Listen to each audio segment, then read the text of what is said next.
আসসালামু আলাইকুম সম্মানিত দর্শক। আশা করি আপনারা সবাই ভালো আছেন। এই গরমের মধ্যে আসলে ভালো থাকার কথা না। প্রচন্ড পরিমাণে গরম, রৌদ্রে প্রচন্ড উত্তাপ।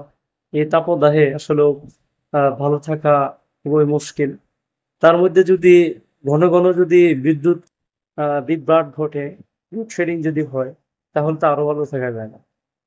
আসলে এই যে আমরা যে বিভিন্ন সময় বিভিন্ন বিদ্যুৎ কোম্পানিকে অর্থাৎ পল্লী বিদ্যুৎ বলেন বা অবদা বলেন, আমরা বকাঝকা করি যে একদিনের ভেতরে ১০ বার লোডশেডিং হয়, এক রাত্রির ভেতরে ১০ বার লোডশেডিং হয়। আমরা যে তাদেরকে বকাঝকা করি, আমরা কি একবার আসলে এনালাইসিস করে দেখেছি যে এত লোডশেডিং কেন হয়? এত বিদ্যুৎ বিভ্রাট কেন ঘটতেছে? আসলে আপনারা মানেন বা না মানেন, এই যে এত লোডশেডিং হচ্ছে, এত বিদ্যুৎ বিভ্রাট হচ্ছে, আমরা এই গরমের মধ্যে বারে বারে কারেন্ট চলে যাচ্ছে, আমরা অস্বস্তিতে পড়তেছি। এর জন্য আসলেও শুধুই কি বিদ্যুৎ কোম্পানিগুলো দায়ী? নো, এর জন্য দায়ী হচ্ছে আমরা। আমরা যারা বিদ্যুতের ব্যবহারকারী আছি, আমরা যারা গ্রাহক আছি, এর জন্য আমরাই অনেকাংশে দায়ী। কিভাবে আমরা দায়ী? আমি বুঝিয়ে দিচ্ছি। সাপোজ আমার ঘরে আহ, একটা এসি দরকার, আমি একটা এসি চালাচ্ছি, এসিটা প্রয়োজনে চালাচ্ছি। আমার ঘরটা যখন ঠান্ডা হচ্ছে, আমাদের উচিত এসিটাকে অফ করে দিয়ে রাখা। এতে দেখা যাচ্ছে যে আমাদের অনেকটা বিদ্যুতের খরচ কমবে। আবার যখন মনে হবে যে না, এখন একটু এসিটা চালানো দরকার বা এখন একটু ফ্যানটা চালানো দরকার, তখন আবার আমরা চালাবো। আমরা কি করি? আমরা কন্টিনিউ এসি চালিয়ে রাখি এবং এসি চালিয়ে রেখে আমরা কাঁথা গায়ে দিই অথবা চাদর গায়ে দিয়ে, এসি চালিয়ে রেখে আমরা চাদর গায়ে দিই অথবা কাঁথা গায়ে দিয়ে আমরা শুয়ে থাকি। এটা কি ঠিক? এটা তো আদৌ ঠিক না।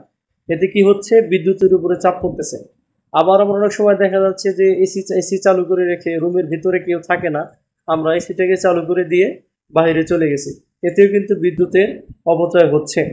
আমরা সাপোজ যখন আমরা বাইরে যাই, আমরা খেয়াল করি না যে আমার রুমের ভিতরের যে লাইটটা সেটা জ্বলতেছে, আমার রুমের ভিতরে যে টিভিটা, লোক নেই, ভিতরে কোনো মানুষ নেই, তারপরও টিভি চলতেছে।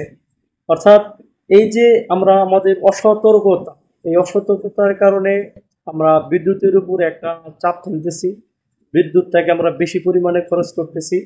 আর যেখানে উৎপাদন করে, অর্থাৎ বিদ্যুৎ উৎপাদন কোম্পানিগুলা, তারা যে পরিমাণে বিদ্যুৎ উৎপাদন করতেছে, আমাদের এই অপচয়ের কারণে তারা তাদের বিদ্যুৎ সরবরাহটা মানে পর্যাপ্ত পরিমাণে তারা আমাদেরকে দিতে পারতেছে না। এর জন্য কে দায়ী? এর জন্য কি বিদ্যুৎ উৎপাদনকারী প্রতিষ্ঠানগুলো দায়ী, নাকি আমরা যারা গ্রাহক আছি, বিদ্যুৎ ব্যবহার করি, আমরা দায়ী? নিজেকে জিজ্ঞেস করবেন। এবং আমি মনে করি যে এর সমাধানটা আপনারা পেয়ে যাবেন। অর্থাৎ আমি বলতে চাচ্ছি, অপ্রয়োজনে কেউ বিদ্যুৎকে ব্যবহার করবেন না। আপনাদের যখন প্রয়োজন হবে শুধু তখনই বিদ্যুৎকে ব্যবহার করুন। আপনি একটা জিনিস মাথায় রাখবেন, আপনার ঘরের একটি ভাল্ব বা একটি ফ্যান যদি অপ্রয়োজনে চালু থাকে, তাহলে অন্যের ঘরের একটি ফ্যান বা ভাল্ব প্রয়োজনেও তারা চালাতে পারবে না। আর আপনার ঘরের একটা ফ্যান বা ভাল্ব বা এসি যদি অপ্রয়োজনে বন্ধ রাখেন, তাহলে কিন্তু অন্যের ঘরের একটা মানে ইলেকট্রিক পণ্য তারা চালাতে পারবে। অর্থাৎ আমি যেটা বোঝাতে চাচ্ছি, আসলে আমরা বিদ্যুৎ অপচয় করা থেকে বিরত থাকি এবং অযথা বিদ্যুৎ কোম্পানিকে গালাগালি করা থেকে বিরত থাকি। সবাই ভালো থাকবেন, সবাই সুস্থ থাকবেন। সবাইকে অনেক ধন্যবাদ। আসসালামু আলাইকুম।